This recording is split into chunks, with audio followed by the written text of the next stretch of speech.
வார்த்தை ஏதும் பேசிட தோணல வாழ்வே இனி நீ தாண்டி காலம் அது பேசுற மாதிரி நானும் என தாரண்டி மொத்த சன்மம் ஒன்று போக கொஞ்சம் பாரண்டி.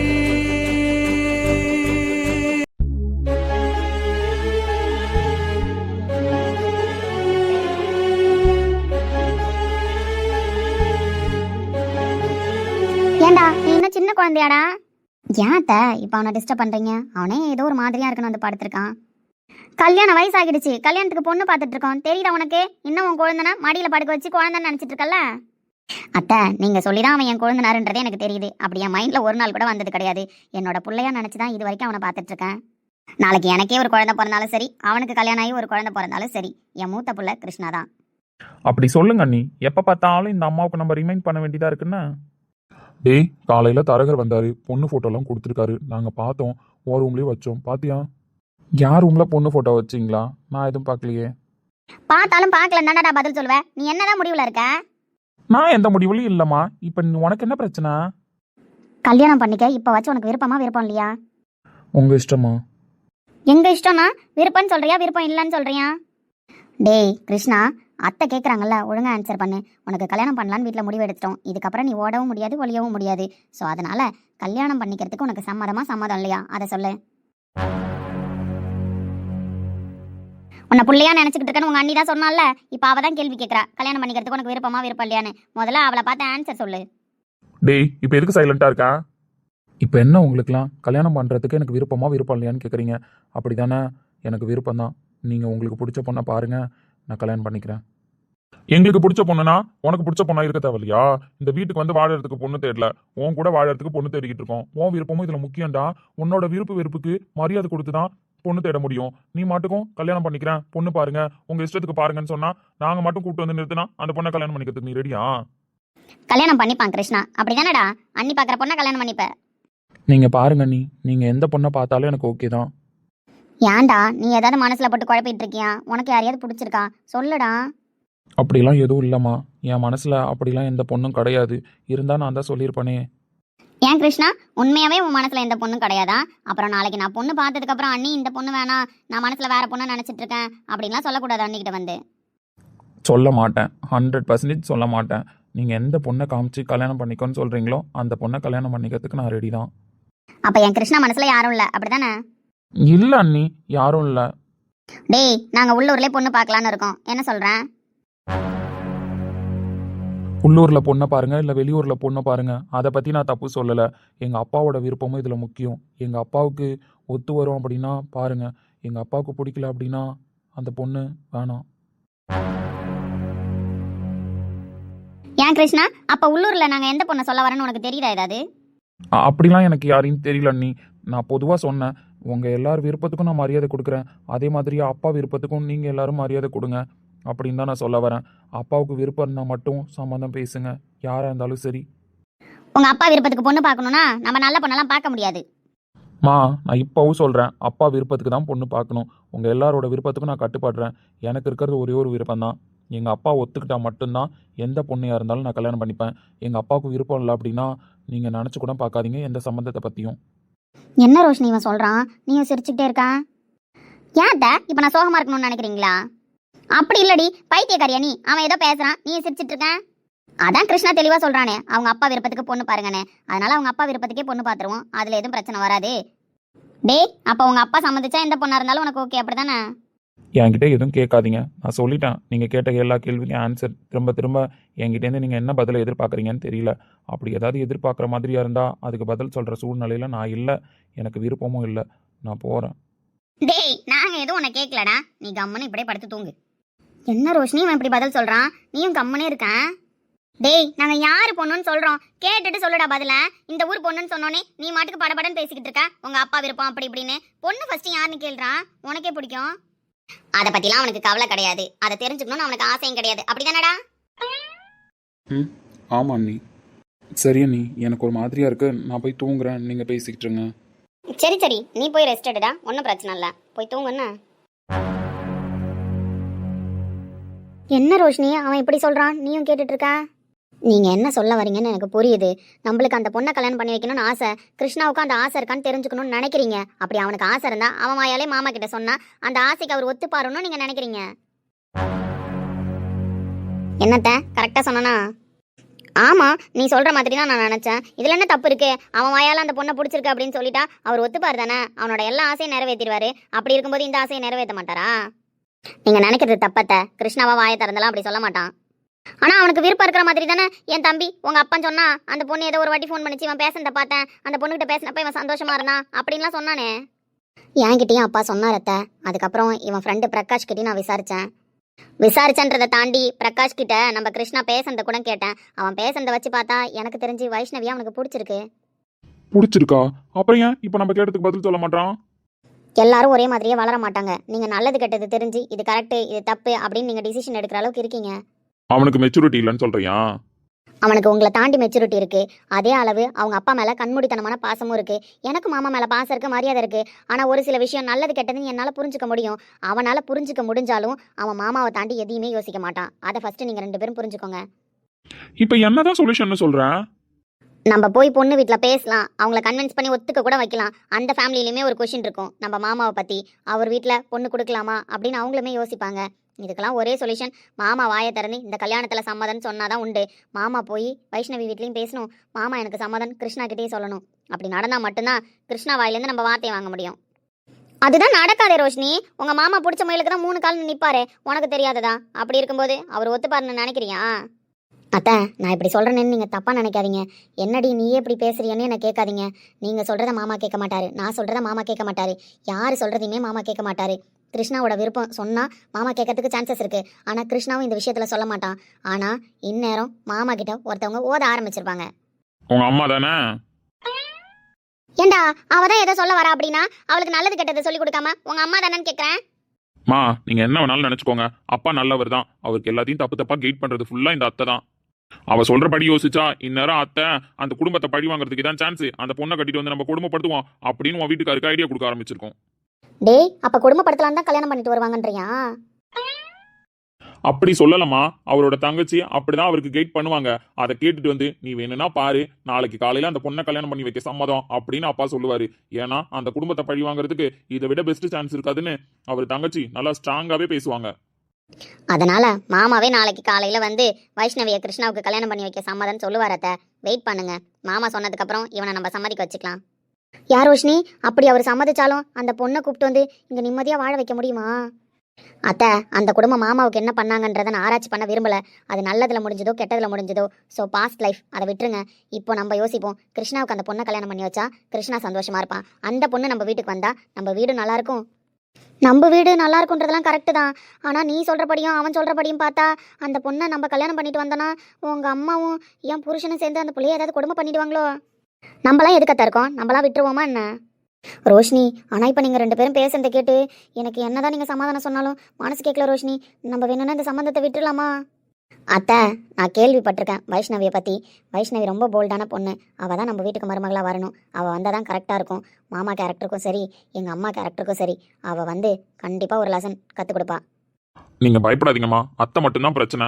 அத்தை அப்பா கிட்ட பேசி சம்மதம் மட்டும் வாங்கட்டும். அதுக்கப்புறம் அத்தையும் அப்பாவும் பேசிக்காதபடி நம்ம சூழ்நிலை உருவாக்குவோம். டேய், நல்லபடியாக முடியுங்கிறியா? கண்டிப்பா நல்லபடியா முடியுமா, நீங்க ஃபீல் பண்ணாதீங்க. ஏண்டா உண்மையாவே உங்கள் அத்தை அந்த குடும்பத்தை பழி வாங்கிறதுக்காக இந்த பொண்ணை கல்யாணம் பண்ணலாம் அப்படின்னு உங்கள் அப்பா கிட்ட இப்போ பேசிக்கிட்டு இருப்பாங்கன்றியா? நீ மட்டும்தாம்மா வெகுலியா இருக்க.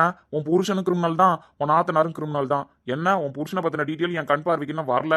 உன் நாத்தனாரை பத்தின டீட்டெயில் என் கண் பார்வை முன்னாடி வந்துருச்சு. அதனால தெரிஞ்சுக்கிட்டேன். 2 பேரும் மொட்டை மாடியில் உட்காந்து இந்த பிளானை தான் போட்டுட்டு இருப்பாங்க.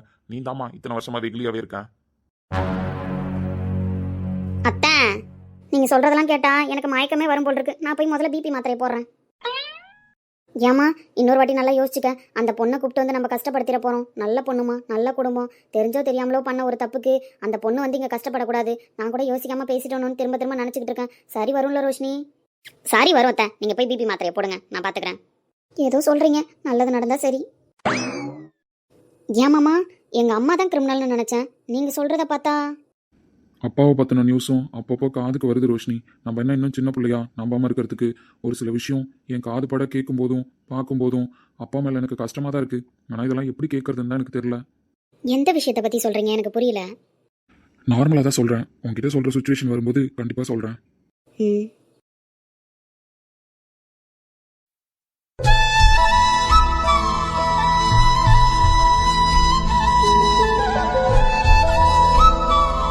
இப்போ எதுக்கு என்னையே பார்த்துட்டு இருக்கீங்க?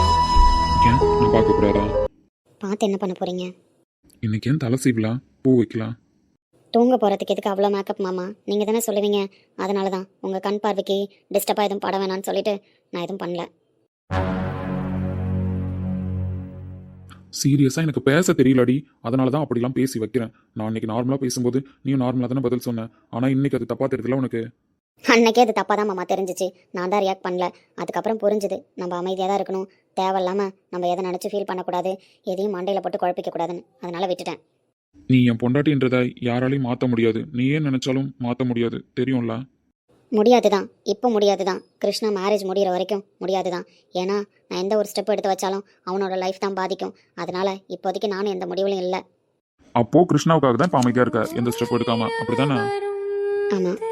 என் கூட வாழணும்னு உனக்கு விருப்பம் இல்லை? இல்லை. கதவுகளை திருடிவிடும் அதிசயத்தை காதல் செய்யும் இரண்டும் கை கோர்த்து சேர்ந்தது பொய் போட்டு போனது வாசல் தள்ளாடுது.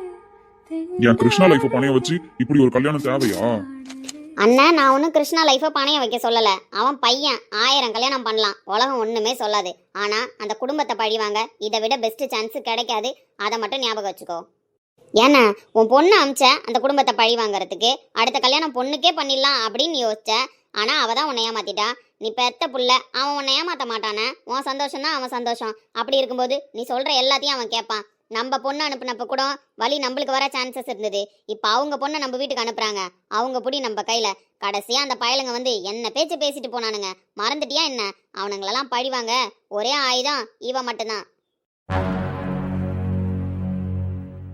கிருஷ்ணா ஏதாவது மனசுல ஆசை வளர்த்துக்கிட்டானா? நீ சொன்னா கேட்க மாட்டான் நானே. அவன் ஆசை வளர்த்துக்கிற அளவுக்கு நம்ம விட்டுருவோமா என்ன? ஆனா நீ கல்யாணத்துக்கு முன்னாடியே அவன்கிட்ட அந்த குடும்பத்தை பிடிக்கல, அந்த குடும்பத்துல பொண்ணு எடுத்தது பிடிக்கல அப்படின்லாம் எதுவும் பேசாத. கல்யாணம் நெருங்க நெருங்க அந்த குடும்பத்துல ஏதாவது ஒரு நெகட்டிவ் அவன் கண்ணில் படுற மாதிரி நம்ம உருவாக்கலாம். அவனா அந்த குடும்பத்தை வெறுக்கிற மாதிரி நம்ம உருவாக்கலாம். ஏன்னா நீ போய் அந்த குடும்பத்தை பிடிக்கல, அதனால தான் பொண்ணு எடுத்தேன், பழி வாங்கறதுக்கு தான் கல்யாணம் பண்ணேன் அப்படின்லாம் கிருஷ்ணா கிட்ட சொன்னினா உன் மேலே அவனுக்கு பாசம் இல்லாமல் போயிடும். அதனால அப்படி உருவாக்க வேணாம் சுச்சுவேஷனை. அந்த குடும்பத்து மேலே அந்த பொண்ணு மேலே கல்யாணத்துக்கு அப்புறம் தானாக வெறுப்பு வர்ற மாதிரி உருவாக்கி பிரிச்சிடலாம். நம்ம பையனுக்கு கியூவில் நிற்கிறாங்கண்ணே 1000 பொண்ணு. ஆனால் அந்த குடும்பத்தை பழி வாங்கணும்னா இதை தவிர வேற சான்ஸ் இல்லை, பார்த்துக்கோ. கிருஷ்ணா கிட்ட பொய் சொல்ல சொல்றியா? அண்ணா, நீ ஒரு சம்பிரதாயத்துக்கு போய் பொண்ணு கேட்டா போதுண்ணே. மற்றதெல்லாம் நம்ம வீட்டில் இருக்கிறவங்களும் அவங்க வீட்டில் இருக்கிறவங்களும் பார்த்துப்பாங்க. ஆனால் கிருஷ்ணாட்ட பேசும்போது உனக்கு சம்மதம், அதெல்லாம் எப்போவோ நடந்த விஷயம்டா தம்பி, நான் மறந்துட்டேன் அப்படின்ற மாதிரியே பேசு. நான் தான் சொல்கிறேன்ல, அவனுக்கு தானாக அந்த குடும்பத்து மேலேயும் அந்த பொண்ணு மேலேயும் வெறுப்பு வர்ற மாதிரி சுச்சுவேஷனை உருவாக்கிக்கலாம். நீயா போயிட்டு அவன்கிட்ட சொல்லாத அந்த குடும்பத்து மேலே எனக்கு இன்னும் பாக இருக்கு, அந்த பொண்ணை பழி வாங்கணும் அப்படின்னு நீ சொல்லாத.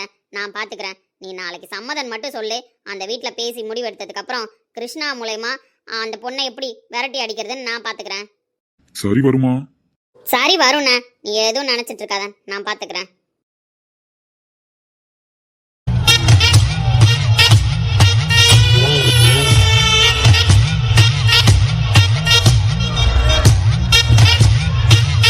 தப்பு தான். எங்கள் அப்பாவுக்கு பிடிக்காதுன்னு தெரிஞ்சு என் மனசில் ஆசையை வளர்த்துக்கிட்டது தப்பு தான். எனக்கு உன்னை பிடிச்சிருக்குடி, ஆனால் அதுக்கு பேர் காதலா, உன்னை கல்யாணம் பண்ணிக்கணும்னு நான் நினைக்கிறேன்னா அதெல்லாம் எனக்கு தெரியல. இப்போ எனக்கு பிடிச்சிருக்குன்னு சொன்னால் என் ஃபேமிலியில் உன் ஃபேமிலியில் வந்து பேசுவாங்க, எல்லாமே நடக்கும். உங்கள் வீட்லேயும் கன்வின்ஸ் பண்ணி ஒத்துக்கலாம் வச்சுருவாங்க. ஆனால் எங்கள் அப்பாவுக்கு பிடிக்காது. அப்படி இருக்கிற பட்சத்தில் நான் கல்யாணம் பண்ணிக்கிட்டு வந்து சந்தோஷமாக உன்னை பார்த்துக்கவும் முடியாது, சந்தோஷமாக நீ இங்கே வாழவும் மாட்டேன். அதனால் என் மனசில் வந்த ஆசையாகவே இருக்கட்டும். அதுக்கு நான் எந்த பேரும் வைக்க விரும்பல. விதி என்னவோ அதுபடி நடக்கட்டும். நெஞ்சுக்குள்ளே கேட்குதே நம் காதல் ரிங்டோனா, காதுக்குள்ளே பேசுதே உன் பேச்சு வாய்ஸ் மேலா. என் குட்டி இதயம் தவிக்கும், என் பிஞ்சு விரலோ துடிக்கும். உன் நம்பருக்கு ஃபோன் பண்ணுவேன்.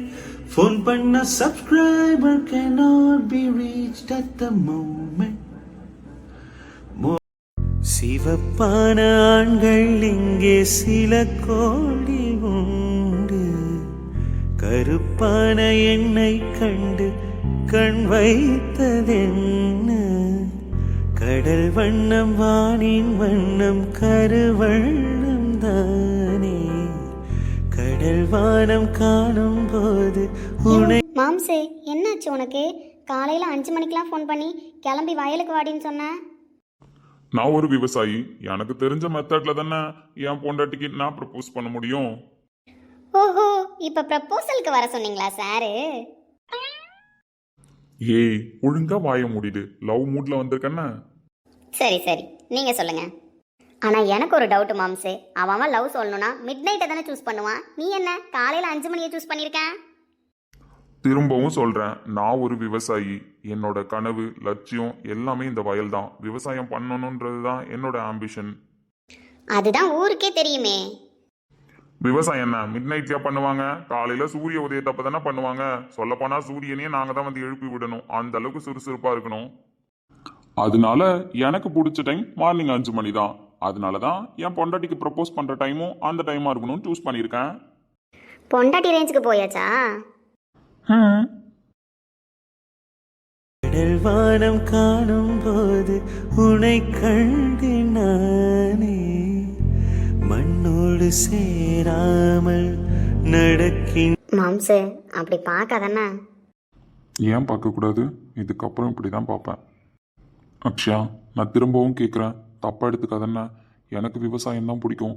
அதில் நஷ்டம் வந்தாலும் சரி, லாபம் வந்தாலும் சரி, இந்த தொழிலை தவிர வேற எந்த தொழிலும் பண்ண மாட்டேன்.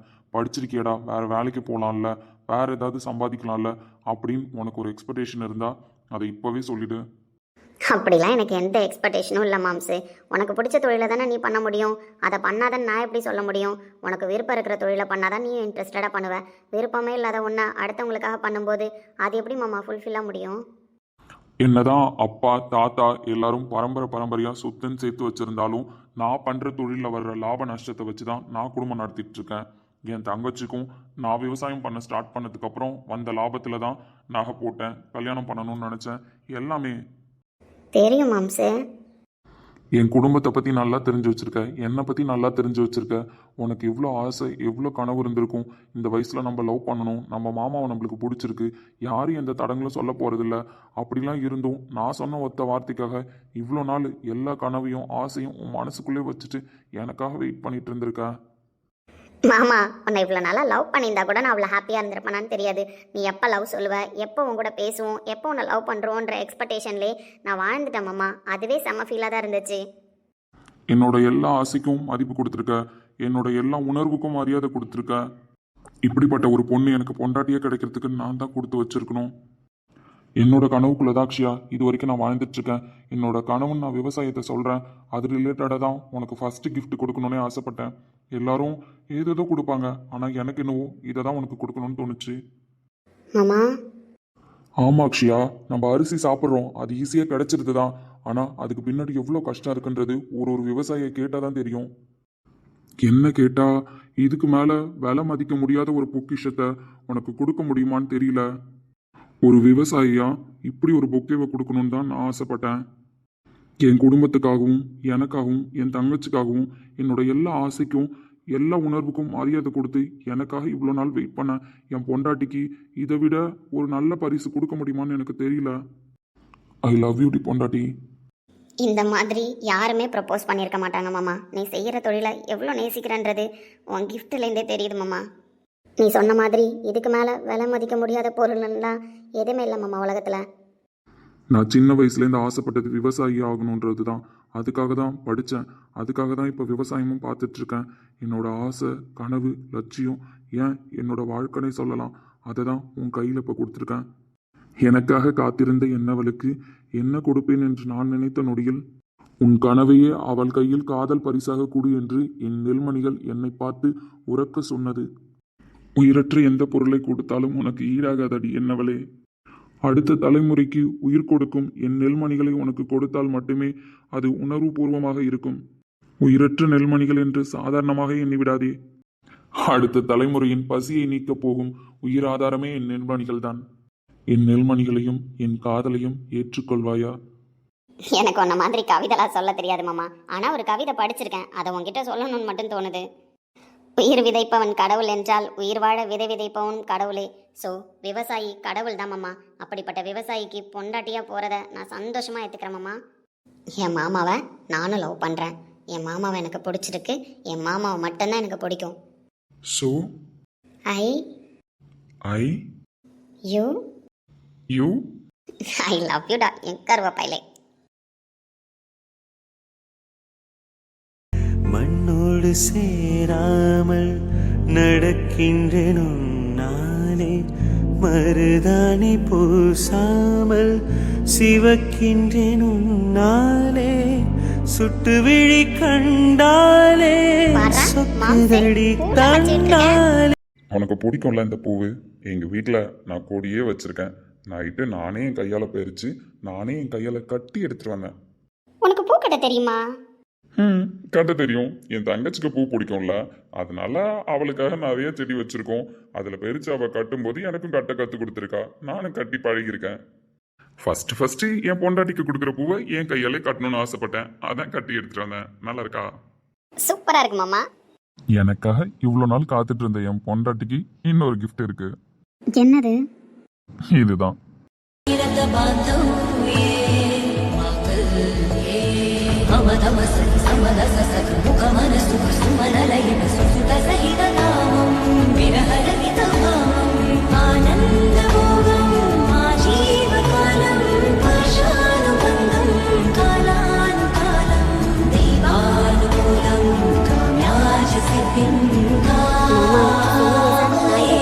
தெரியுமா?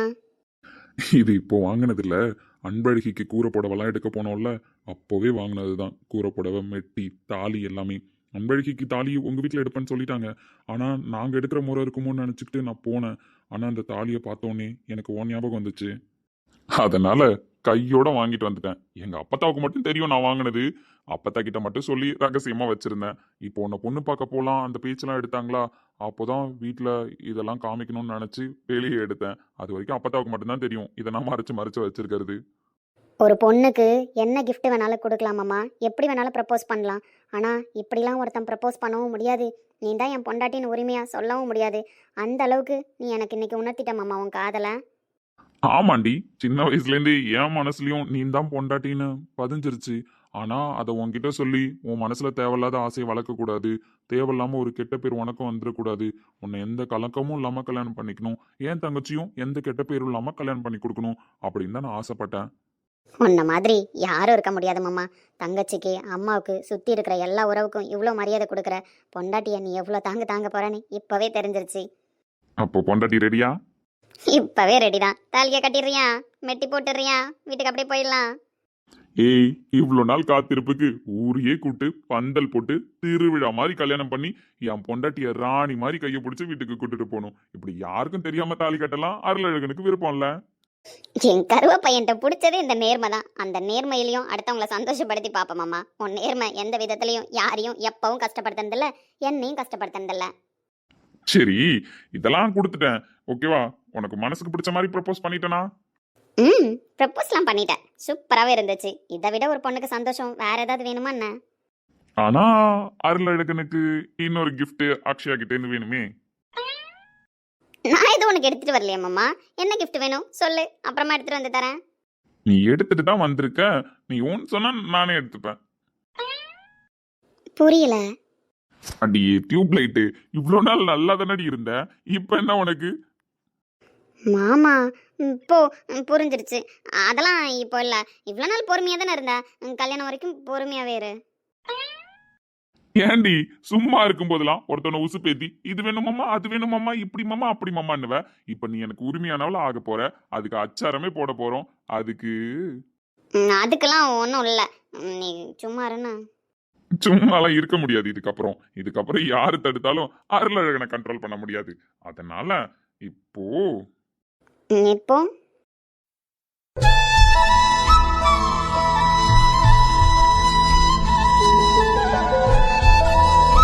மாமா மார்னிங் கொடுக்குற கிஸ்ஸுக்கு பவர் அதிகமா. இப்ப மட்டும் மாமா கிஸ் பண்ணன்னு வச்சுக்கோயேன், அவ்வளோ எனர்ஜியா இருப்ப டே ஃபுல்லா. வேணாம். உன்னை சைலண்டா மட்டும்தான் இருக்க சொன்னேன்னா அருளழகன் ஆட்டம் ஆரம்பம். இதுக்கப்புறம் என் அக்ஷயா என்கிட்ட மாட்டிக்கிட்டு எப்படி முழிக்க போறான்னு மட்டும் பாரு. பொண்டாட்டி, இப்போ மாமா கிஸ் பண்ண போறேன். கண்ணை மூடக்கூடாது. மாமா கண்ணை மட்டும்தான் பார்க்கணும்னா நான் பார்க்க மாட்டேன். அதெல்லாம் முடியாது. கண்ணை ஓப்பன் பண்ற வரைக்கும் அப்புறம் கிஸ் பண்ணுவேன் பார்த்துக்கோ. கண்ணை ஓப்பன் பண்ணிட்டு இருந்தீங்கன்னா மாமா ஒரு கிஸ் பண்ணிட்டு விட்டுருவேன். கண்ணை மட்டும் மூணு அப்புறம் கிஸ் லாங் கிஸ்ஸா போகும் பார்த்துக்கோ. மோசமா நீ நல்ல புள்ளன்லாம் நினைச்சேன். யாரடி சொன்னா நல்ல புள்ளன்னு? ஒரு பொண்ணு ஓகே சொல்ற வரைக்கும், ஒரு பையன் ரிட்டன் ஓகே சொல்ற வரைக்கும் தான் அப்படியே நல்லவங்களா இருக்க முடியும். அதுக்கப்புறம்லாம் நல்லவங்களா இருக்க முடியாதுன்னு. அதுவும் நம்ம லவ் கூடிய சீக்கிரம் போய் மேரேஜ்ல முடிய போகுது. அதுக்குள்ள மாமா ரொமான்ஸ் பண்ணலாம் கத்துக்க வேணாமா? அது சரி, ஆனா ஸ்டார்டிங்கே ஜெட் ஸ்பீட்ல போதே. ஏய், பேசி பேசி டைவர்ட் பண்ணிடுவா. மாமா லவ் மூட்ல இருக்குன்னு சொல்லிட்டேன். கம்மனு ரெடி. மருதாணி பூசாமல் சிவக்கின்றேன் உன்னாலே, சுட்டு விழி கண்டாலே சொக்குதடி தன்னாலே, சிக்குப்பட்டையல் போலே நொக்குப்பட்டேன் உன்னாலே, கட்டுத்தறிக்காலை நானும் கட்டுப்பட்டேன் உன்னாலே. போமா. அப்படிலாம் ஓட முடியாதுன்னு. போ, நான் போறேன். நீ தானடி சும்மா இருந்தவன லவ் பண்ணுடான்னு சொன்ன. இப்ப லவ் வந்தோடனே போறேன்னு சொன்னா. அதெல்லாம் முடியாது. நான் போறேன். பொண்டாட்டி எங்க போற? வீட்டுல தேடுவாங்க, நான் போறேன். அப்படிலாம் போக முடியாதுங்க. வீட்டு மாமா. டேய் கருவேப்பிலை அடி வாங்க போறேன்னா மாமா. சும்மா உன்கிட்ட விளையாண்டு பார்க்கணும்னு ஆசைப்பட்டேன். அதனாலதான். மற்றபடி நீ நினைக்கிற மாதிரிலாம் ஒன்றும் கிடையாது. எனக்கு தெரியும் என் மாமாவை பத்தி. சரி, அப்ப கிளம்புறியா? கிளம்பணுமா? நீ தானாடி போறேங்கிற. ஏன் நான் போறேன்னு சொன்னா ஈரடி நீ சொல்ல மாட்டியா? இருன்னு நான் சொன்னதான். நீ தானே போறேன்னு இப்பண்ணா. மாமா, ட்ரீம் மாதிரி இருக்கு தெரியுமா இதெல்லாம்? ட்ரீம் கிடையாது பொண்டாட்டி, நிஜம்தான். ஆமா, இப்படியே நின்றுகிட்டு இருக்கமே, யாராவது வயல் வேலைக்கு வந்தா பாத்திர மாட்டாங்க? நல்ல வேலை ஞாபகம் கொடுத்தனா. வயல் வேலைக்கு ஆளுங்க வர்றதுக்கு டைம் ஆயிடுச்சு. ஒழுங்கா வா, நம்ம அந்த சைட் போலாம். ஏன் மாமா, வீட்டுல கேட்டா என்ன சொல்றது? எங்க போனா ஏன் லேட்டுன்னு கேட்டா? இதுக்கப்புறம் கேட்க மாட்டாங்கன்னு தான் நினைக்கிறேன். என்னதான் பார்க்க வந்திருப்பேன் நீ நேரம் கண்டுபிடிச்சிருப்பாங்க. பட் இருந்தாலும் ஃபார்மாலிட்டிக்கு பொண்ணு பார்க்க வர சொல்லிருக்காங்க தெரியுமா? பொண்ணு பார்க்க வர சொல்லியிருக்காங்களா? பொண்ணு பார்க்க வந்தா இந்த காஃபி கொடுக்கறது, புடவை கட்டிக்கிட்டு தலையை குனிச்சுக்கிட்டு நிக்கிறது, இதெல்லாம் எனக்கு வராதே மாமா. அதுவும் உண்மைதான். எப்பவாவது புடவை கட்டினா அந்த நளினத்தெல்லாம் எதிர்பார்க்கலாம். டெய்லி நீ புடவை கட்டிட்டு ஆஃபீஸ்க்கு போய் அங்க அப்படியே ஸ்ட்ரிக்டாவே இருந்து பழகினதுனால புடவை கட்டினா திடீர்னு உனக்கு வெக்கம்லாம் வராதுல்ல?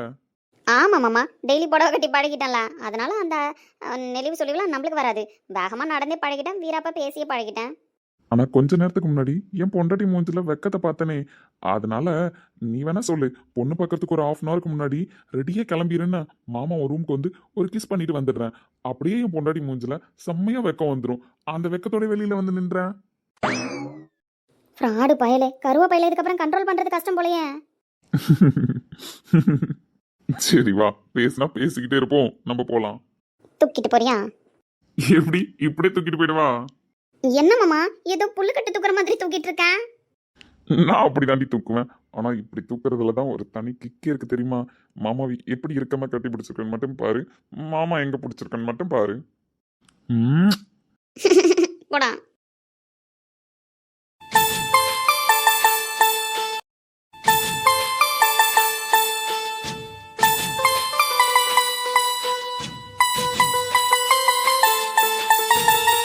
காலம் எல்லாம் உன்னை நான் சுமப்பேனே.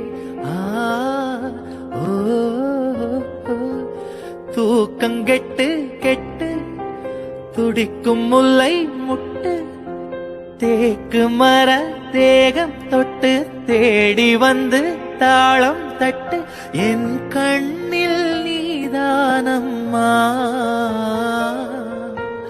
உண்ணாமல் உறங்காமல் உன்னால் தவிக்கும் பொண்ணு மணி, நெஞ்சுக்குள்ளே இன்னாருன்னு சொன்னால் புரியுமா? அது கொஞ்சி கொஞ்சி பேசுறது கண்ணில் தெரியுமா? உலகே அழிஞ்சாலும் உன் உருவம் அழியாதே, உயிரே பிரிஞ்சாலும் உறவேதும் பிரியாதே. உண்ணாமல் உறங்காமல் உன்னால் தவிக்கும் பொண்ணு மணி